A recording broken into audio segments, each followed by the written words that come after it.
Hello everyone, this is Anurag Baghel and today we are going to discuss about the first chapter of our human physiology according to our NCERT for preparation of NEET, the digestive system. In this chapter, today we will discuss about the introduction of a digestive system. देखिएगा, digestive system की बात करूं मैं तो digestive system की समझने से पहले मुझे समझना होगा what is food. अरे भाई फूड की बात करूं, मैं अभी खाना खा के पढ़ाना स्टार्ट करा है तो generally food is a basic requirement of all living organism. Food नहीं खाऊंगा एनर्जी कैसे आएगी. फूड के बाद बात कर ली तो फूड में क्या क्या होता है. आपका कार्बोहाइड्रेट होता है मेजर कंपोनेंट में, प्रोटीन हो गया, फैट हो गया, ठीक है. इसके अलावा आपको मिनरल भी चाहिए, आपको क्या चाहिए, विटामिन भी चाहिए. अब खाना खा लिया भाई, ये जो आपके कॉम्प्लेक्स फूड सब्सटेंसेस थे, कार्बोहाइड्रेट, प्रोटीन और फैट, इनको डिसोसिएट करके, ठीक है, सिंपल एब्सॉर्बेबल, ताकि बॉडी को लगे, सिंपल एब्सॉर्बेबल फॉर्म में कन्वर्ट करना क्या कहलाता है, डाइजेशन. फूड बेसिक रिक्वायरमेंट होती है जिसमें क्या क्या होना चाहिए, carbohydrate, protein, fat, small amount mineral और विटामिन. उसमें जो कॉम्प्लेक्स फूड सब्सटेंस है उनको सिंपल एब्सॉर्बेबल फॉर्म में कन्वर्ट करना क्या कहलाता है, डाइजेशन. चलिए भाई हम बात करते हैं, हमारा डाइजेशन हुआ. इसके बाद डाइजेस्टिव सिस्टम कहां से शुरू होता है. मेरा डाइजेस्टिव सिस्टम शुरू होता है कहां से, ओरल कैविटी से, और एंड कहां पे होता है भाई, एनस पे.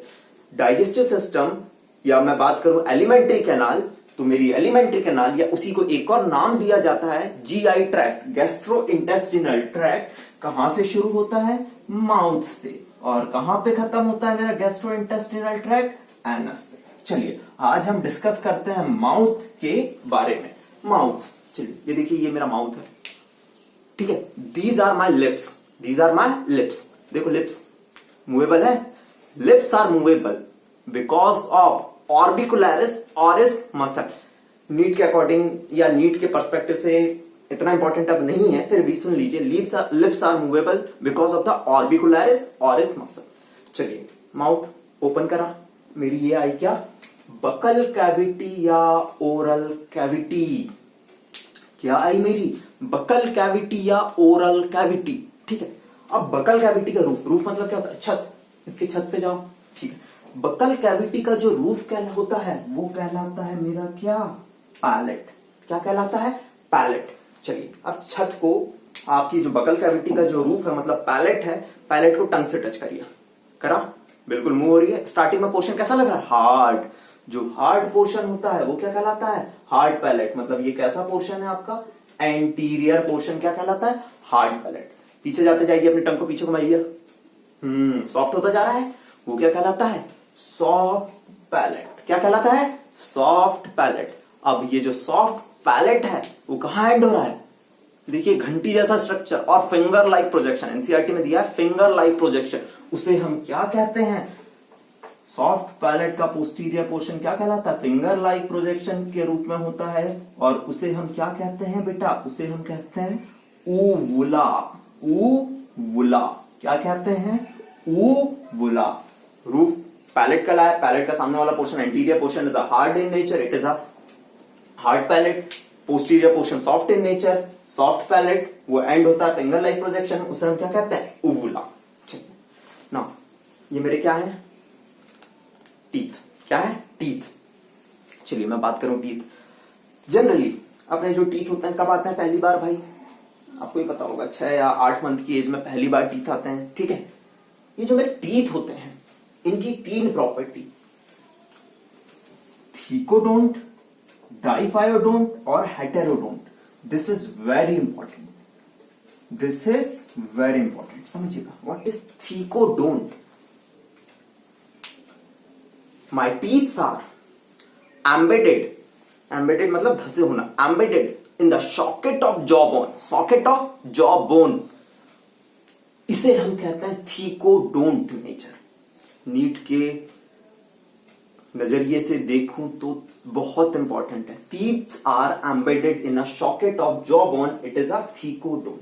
इसके अलावा दूसरी प्रॉपर्टी डाइफायोडोंट. डाई मेरे लाइफ स्पान में मेरे 2 बार टीथ आए, एक आए टेम्पररी और डेसिडुअस टीथ, ठीक है. जो सबसे पहले कब आए, 6 से 8 मंथ में, ठीक है. जनरली ये होते हैं मीडियल इंसीजर्स। कौन से होते हैं? मीडियल इंसीजर्स, अभी मैं बात करूंगा। और जो मेरे इनके टूटने के बाद कौन से टीथ आए? परमानेंट। कौन से आए? परमानेंट टीथ आए। मतलब टीथ जो होते हैं जिंदगी में 2 बार आते हैं। एक होता है टेम्पररी टीथ, उन्हें हम कहते हैं डेसिडुअस टीथ, 6 से 8 मंथ में आते हैं। और दूसरे जो अपने इनके बाद आते हैं उन्हें हम कहते हैं परमानेंट टीथ। इसके बाद मैं बात करूं what is the meaning of heterodont. अपने सारे टीथ देखना भाई, क्या सब एक जैसे हैं? बिल्कुल सारे एक जैसे नहीं है। हेटेरो, होमो मतलब होता है सेम, हेटेरो मतलब होता है डिफरेंट। चारों टीथ मतलब 4 टाइप्स ऑफ टीथ होते हैं अपने यहाँ, मतलब अलग अलग टाइप के टीथ पाया जाना, इस अरेंजमेंट को कहते हैं हेटेरोडोंट, मतलब डिफरेंट टाइप। डिफरेंट टाइप कितने टाइप होते हैं? 4 टाइप। सबसे पहला इंसीजर्स। क्या होता है? इंसीजर्स। दूसरे होते हैं कैनाइन, तीसरे होते हैं प्री मोलार, और चौथे होते हैं आपके मोलार।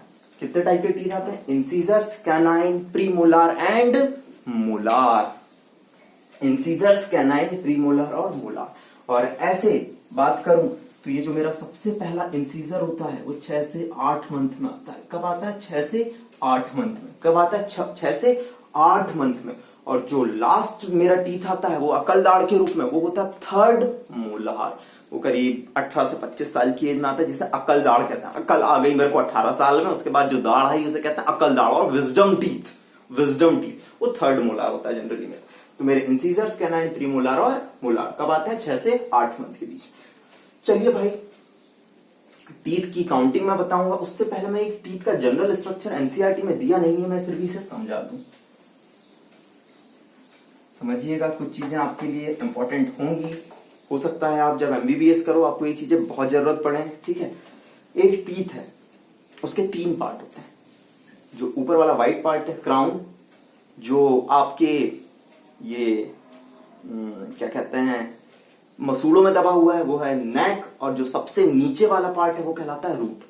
ठीक है, क्राउन पार्ट, जो व्हाइट पार्ट जो पार्ट होता है वो होता है crown, which is made up of a enamel, which is hardest substance, जो क्या होता है अपना एनिमल या एनिमल किंगडम का हार्डेस्ट सब्सटेंस होता है। ना बात करूं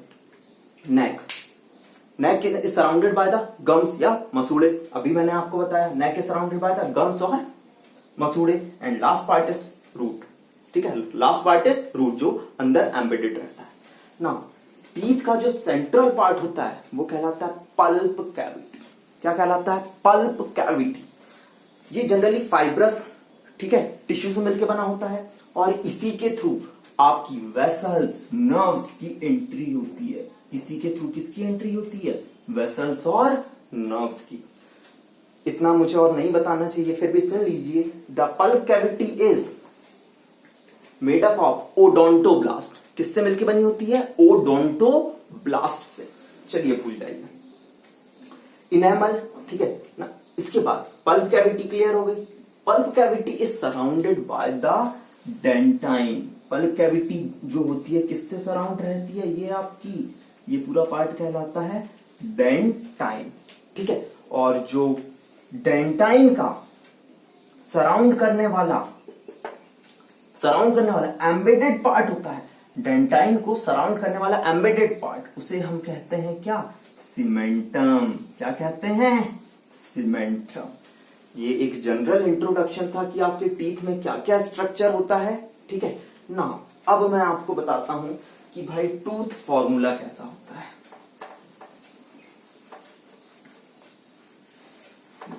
चलिए भाई, आपको भी पता है टीथ, अभी आपने देखा 2 टाइप के थे, एक